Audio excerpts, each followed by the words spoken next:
एक हिंदू दलित भाई ने चंद्रशेखर रावण के विषय में सच क्या बोल दिया, बहुत से लोगों को मिर्ची लगने लगी और बहुत से लोग इस भाई से सवाल पे सवाल पूछ रहे हैं। तो चलिए इन भाइयों के सवाल का जवाब आज मैं ही दे देता हूं। पहला सवाल इनका है कि चंद्रशेखर रावण दलितों का हितैषी है, दलितों के लिए संघर्ष करता है, जेल जाता है, गोलियां भी खाता है। तो भाई चंद्रशेखर रावण वहीं पे दलितों के लिए संघर्ष करता है, जेल जाता है जहां सामने वाला हिंदू होता है। अगर सामने वाला मुसलमान हो तो चाहे हत्या कर दे, चाहे बलात्कार कर दे, वहां चंद्रशेखर रावण बुलाने पर भी नहीं जाएगा।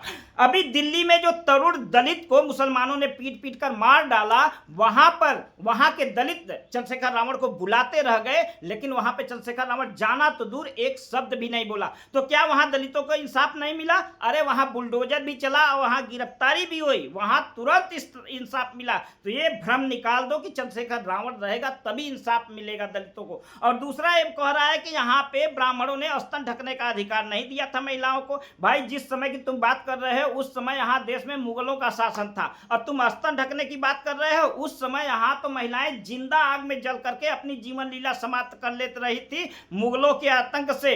उस समय 1303 ईस्वी में रानी पद्मावती के साथ 16,000 महिलाओं ने जिंदा आग में जल करके अपनी जीवन लीला समाप्त कर ली थी मुगलों के आतंक से। उसमें भारी संख्या में दलित महिलाएं थी। 1503 ईस्वी में रानी कर्णावती के साथ 13,000 महिलाएं जिंदा आग में जल गई थी। 1568 ईस्वी में रानी फूल कंवर के साथ 12 से 13,000 महिलाएं जिंदा आग में जल गई थी।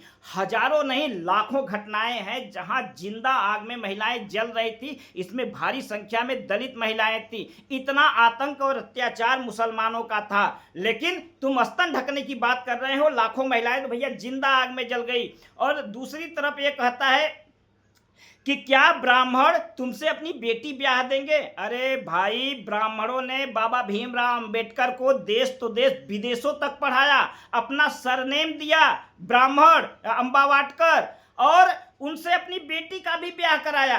तो जिस ब्राह्मणों ने बाबा साहब को पढ़ाया, काबिल बनाया, अपनी बेटी भी ब्याहा, तो क्या तुम ब्राह्मण बन गए? दलित के दलित ही रह गए। और दूसरी चीज, तुम कहते हो कि तुम्हें ये ब्राह्मण कभी बराबरी का अधिकार नहीं देंगे।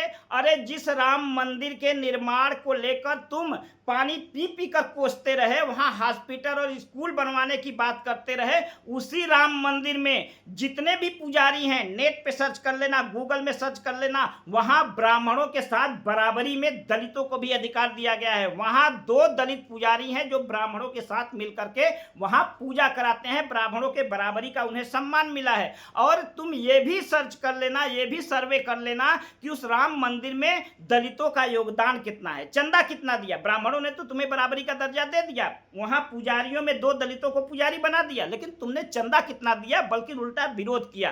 तो ब्राह्मण कभी भी दलितों का विरोधी नहीं रहा है, लेकिन डर इस बात का है, जो यह दलित हिंदू भाई आज तुम लोगों को समझा रहा है कि यही मुस्लिम हिंदू भाईचारा, मुस्लिम दलित भाईचारा योगेंद्र नाथ मंडल ने भी निभाया था जिन्ना के साथ, जहां लाखों लाखों दलितों को लेकर के पाकिस्तान चले गए थे। क्या परिणाम निकला? योगेंद्र नाथ मंडल को जय भीम का, जय मीम का नारा लगाते लगाते, दलित मुस्लिम प्रेम निभाते निभाते अपनी जान बचा करके हिंदुस्तान भागना पड़ा और लाखों लाखों दलितों का नरसंहार हो गया।